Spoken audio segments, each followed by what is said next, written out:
It's nothing and it's everything. The adventure is not knowing what's going to happen next. Do you know what I mean? It's accepting that you don't have control of the future, that all you have control of is now, make the most of now. So every step that I take is not calculated and thought of. It's just, I put my body into that position and I adapt to it. When you think ahead in the future, it prevents you from being in the moment now, and when you're in the moment is when you are able to do things that other people, you know, can't understand or put the finger on, you know.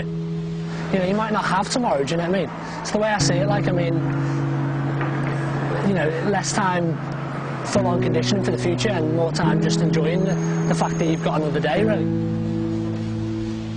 Just in the world in general, imagination and creativity has just been lost. It's been stripped away from us over history and has been slowly fed back into the world that we live in through computer games and stuff like this. And this is why, you know, kids are so addicted to games, because, you know, it's a way to achieve, an easy way to achieve.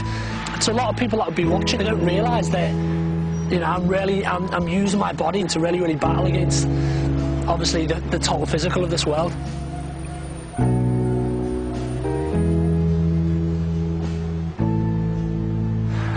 Used to do drugs, used to do all these things, and then one day I saw a guy do a wall flip in the street, and straight away I was drawn in. Didn't know why. At the time it was like, yeah, I want to learn how to do that. It was that individual and the way he looked at life, and I never knew then, but I know now that that's what it was. It was a way for me to break out of this mould, this, you know, uncontrollable system that I was in order to find truth. I don't do it to show off. I mean, I do it maybe to wake someone up, or to you know, for them to ask the question, why are you doing this? And then that gives me then the opportunity to speak to them and tell them the reason why I do this. I mean, one of my aims is to help people to realise that, you know, that parkour as a tool is so powerful and it can change so many people's lives, really. So, yeah.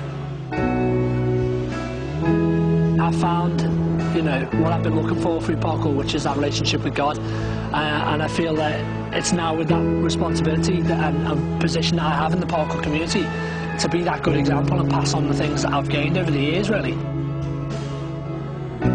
Confidence isn't gained over time of practice. It's like confidence is gained when you realise that you choose your own path. You choose to fall, you choose not to fall.